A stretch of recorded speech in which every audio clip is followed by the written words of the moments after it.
Hello everyone. Osmotic pressure is the fourth and last colligative property, which is our topic in lecture number 6 under the chemistry of dilute solutions. Before discussion on osmotic pressure, we have to have some idea about the phenomenon osmosis. So what about osmosis? If a solution is separated from the solvent by a semi-permeable membrane, then the solvent molecules will pass from lower concentration to higher concentration. This is known as osmosis. So what about a semi-permeable membrane? Semi-permeable membrane is the membrane that can block the solute particles, but it allows the solvent particles to pass through. What about example? Example is cellophane paper, where only the solvent molecules can pass, but solid molecules will be blocked. Now osmotic pressure.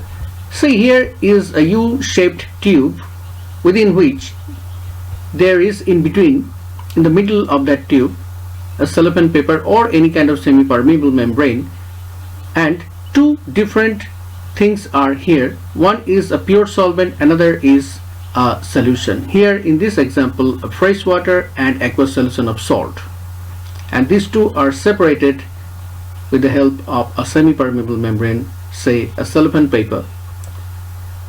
Now these solid particles will try to go towards this side, towards the pure solvent. On the other hand, the solvent particles will try to go from left to right.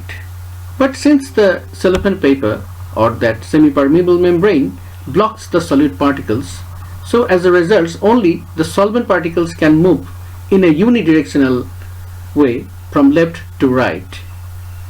And after some time, when the solvent particles will go from left to right, the height of the column would increase in the right hand side and that would decrease in the left hand side. So here you can see that there is a difference in the two columns. This is the difference of the height of the level of the two columns. This is the difference. So it must exert some pressure in the downward direction, that is the hydrostatic pressure, and its value can be easily calculated to be H rho G, where H is the height of the difference of the two levels, rho is the density of this solution, and G is the gravitational acceleration. So this H rho G is stopped or is being equilibrium is made to come to equilibrium by means of an opposite directional force, which is known as the osmotic pressure. So two forces are acting here. One is hydrostatic pressure in the downward direction, another or downward or right to left direction, or another is the osmotic pressure from left to right direction. Now both are at equilibrium. As a result, this level will no more rise. So the passage of solvent through the membrane can be stopped if adequate pressure is applied on the solution side. So from the solution side, adequate pressure, this time hydrostatic pressure H rho G, is applied in order to stop the passage of solvent molecules through that membrane. This pressure is known as the osmotic pressure, and this is denoted as pi, and this pressure is a colligative property. Osmosis is not a colligative property, it's a physical phenomenon, but its pressure due to osmosis is the colligative property. So it will depend only upon the number of particles in the solution. There are three laws of Van 't Hoff for osmotic pressure, and these laws are: number one, at constant temperature T, the osmotic pressure pi of a solution is directly proportional to the concentration C of the solution. Here C is actually C2. Okay, you have to keep in your mind that this C is actually C2. What is C2? C2 is the molar concentration of the solution. That means in general it is M2. Okay, so C is actually the molar concentration of the solution, M2. So somewhere we shall write this C as C, or somewhere we shall write this C as C2. Both are same. All are nothing but M2. That is the molar concentration of the solute within the solvent. That means of the solution. So what is the mathematical form of this first law? Now pi is directly proportional to C, where temperature T is constant. Next, when concentration C is constant, then osmotic pressure pi is directly proportional to temperature. So mathematically it is pi is directly proportional to T, where C is constant. And thirdly, at a certain temperature, that means T is constant, osmotic pressure of two different solutions with equal concentrations, that is C is constant, this is equal. Okay, so pi 1 is pi equal to pi 2. Okay, and suppose osmotic pressure of solution 1 is pi 1, osmotic pressure of solution 2 is pi 2. That means these two solutions are isotonic because their osmotic pressures pi 1 and pi 2 are equal. So this is the third law.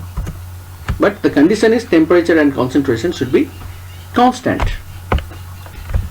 So the combined mathematical form of the first law and the second law of Van 't Hoff is pi is proportional to Ct, where both C and T are changing. So there must be some proportionality constant, and here we choose it to be K. So K is the proportionality constant and pi equals to Kct is equation number 1. Now if the solution contains n moles of solute in V liters of solution, then what is the expression of concentration C? The number of moles divided by the total volume of the solution, that means n by V. So here we can see that C concentration is nothing but n by V. Okay, this is the concentration of the solution. In that case, equation 1 can be written as, you have to just replace this C by n by V, so it would become K into n by V by n by V into T. So this way we get equation number 2 as pi V equals to nKT. Now here from equation number 1, let me come back to the previous slide here. This is equation number 1. So this may be an equation of a straight line if it may be compared with the equation y equals to mx plus c.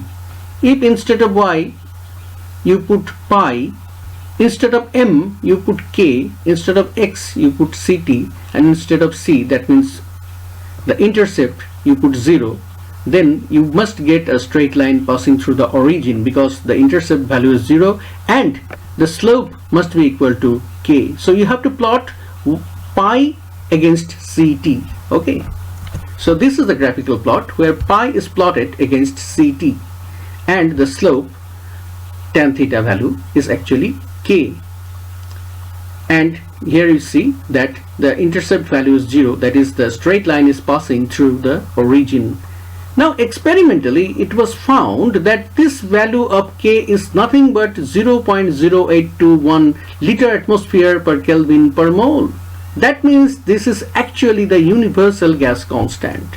So equation 2 can be rewritten as pi equals to CRT instead of CKT. Okay, and instead in equation 1 CRT, and equation 2 can be written as pi v equals to nRT. Okay, so experimental plot of pi against CT gives a straight line passing through the origin where the slope is equal to k. From the calculation, it has been obtained that the value of k is equal to 0.0821 liter atmosphere per Kelvin per mole, which is nothing but the universal gas constant R. Therefore, equation 1 and 2 can be rewritten as pi equals to CRT and pi v equals to nRT respectively. So equation 1 becomes equation 3 and equation 2 becomes equation number 4. From this point of view, Van 't Hoff stated that the osmotic pressure of a substance in solution is the same as it would exert if it is existed in the same volume as that occupied by the solution at the same temperature, and this is generally known as the Van 't Hoff theory of osmotic pressure. So what about this theory? Let me clarify by drawing this picture. Here say you see that there is a solution, and within this solution these are the solute particles. This is the solute particle, this is the solute particles, whereas the shaded part is the solvent part. Okay, now if you take out this solvent, so for this solution pi equals to CRT, it's okay, no problem, or pi V equals to nRT.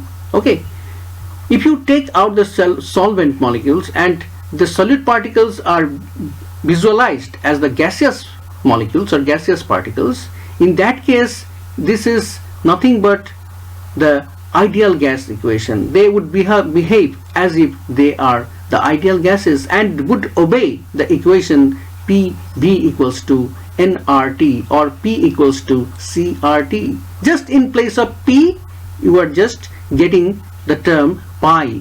So osmotic pressure of a substance in solution is the same as it would exert if it is existed in the same volume as that means within the same container. So it is in the same volume as that occupied by the solution at the same temperature. Okay, T must be kept constant. So this is very important, how you are visualizing the solute particles within the solvent. Okay, now thermodynamic derivation of the of this equation pi equals to CRT or pi equals to C2RT. Okay, C2 means that of the concentration of that of the solution, that means of the solute particles within the solution. Okay, now look at the picture here. This picture has been reproduced but with some extra parameters are being shown here. Suppose initially case number 1 where the two parts are separated by means of a semi-permeable membrane. Here the pressures are not at all equal. This is the pressure of the pure solvent, which is P10, but P10 is what? P10 is greater than P1. P1 is what? The pressure due to the solution. Why this difference in pressure? Because there is difference in chemical potential. You know that chemical potential and pressure are directly proportional to each other if temperature is kept constant, because del mu by del P is plus V, so it is positive. That means they are directly proportional, isn't it? Now this chemical potential of this part is mu0 whereas mu10, whereas chemical potential of this part is mu1, and you know that mu10 is nothing but you know that mu1 is nothing but mu10 plus RT ln x1, isn't it? So here x1 is a fraction, so that its natural log must be a negative value, so something is deducted from mu0. So after having deducted from mu0, you would get the value which must be less than mu10. Okay, so mu1 is less than mu10, or conversely mu10 is greater than mu1. Okay, so since mu10 is greater than mu1, so P10 must be greater than P1, and this difference in these two pressure is the osmotic pressure, which is P10 minus P1. Here you can see pi osmotic pressure is P10 minus P1, and this is being offset, that means being balanced by the opposite directional hydrostatic pressure originated due to the pressure of the column due to the level difference in the height of the two levels, which is H rho G. Okay, and after equilibrium, after the equilibrium is established, the chemical potential of both ends are equal. Now the chemical potential of the solution is mu1s, and at equilibrium these two are equal. But before equilibrium, this one was only mu10 and this one was mu1, so mu1 was less than mu10. Okay, so after the equilibrium, this is the picture. Okay, this is the difference in the level of the two columns, and the difference is H if the density of this solution is rho.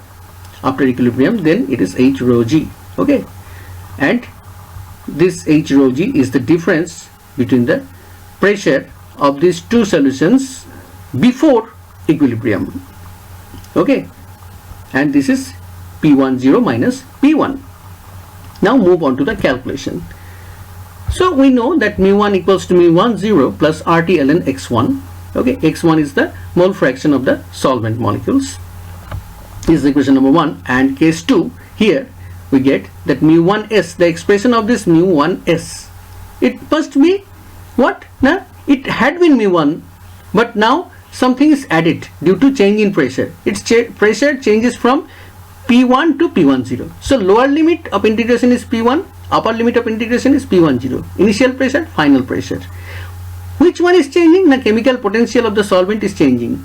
mu1 is changing. With respect to what? Now with respect to pressure it is changing. So the rate of change in chemical potential of the solvent with respect to pressure is del mu1 by del P. Okay. And so we are using the term del because temperature is constant here. This is isothermal process. So that is why instead of D we are writing del here. And what is the change in pressure? Now the change in pressure is dP. So the overall change is integration P1 to P10 del mu1 by del P into dP. Okay. Now process this expression. Instead of mu1 you can put G bar. Both are same. G is the free energy, gives free energy, and if it is molar free energy, then it is nothing but chemical potential. Okay. And this G by P means free energy by pressure. That means molar volume. Molar free energy by pressure is molar volume. Molar volume of what? No? Of the solvent. So this is V1 bar. Okay. Next, V1 bar is the molar volume. So this is an intensive property. So this is taken out from the integration because this is a constant. At a certain temperature, molar volume of a substance is a constant. So you cannot integrate this. Okay. So only dP part will be integrated, and integration of dP is P with limit P1 to P10. That means this is nothing but P10 minus P1, and this P10 minus P1 is nothing but pi, which is the osmotic pressure. So thus you get equation number 2 where mu1 is again appearing, and in equation number 1 mu1 has some expression which is mu10 plus RT ln x1. So instead of mu1 in equation 2 you can put the right hand side of entire right hand side of equation 1. So this way you can get this form of the equation. mu1s is equal to mu10 plus RT ln x1. This is actually mu10 plus RT ln x1, and this part is V1 bar into pi. Okay, that is the second term of the right hand side of equation number 2. Okay, this is the second term of the right hand side of the equation number 2, and the first term of the right hand side of equation number 1 is the summation of these two terms, which is mu10 and RT ln x1. But we know at equilibrium, but look back here, at equilibrium what we have got here, mu10 is equal to mu1s. So at equilibrium, since at equilibrium mu10 is equal to mu1s, so these two terms are equal. That means they are cancelled by each other. That means these two are actually opposite to each other. That isn't it? That means if one is negative, another is positive, then these two are equal because their summation is 0. Okay, so minus RT ln x1 equals to V1 bar pi. And for a dilute solution, the same type of procedure, here minus, here ln x1. So instead of minus ln x1, you can get x2. Need not to explain because they have been explained several times in the previous lectures. And here, instead of minus RT ln x1, we are putting here x2. So it becomes minus RT ln x1 becomes plus RT x2.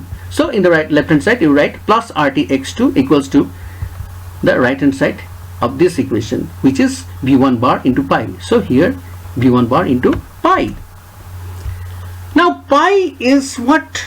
So rearrange this, just cross multiply. So V1 bar take to the other side, so it will go to the denominator. So you get RT by V1 bar into x2. So RT by V1 bar into x2.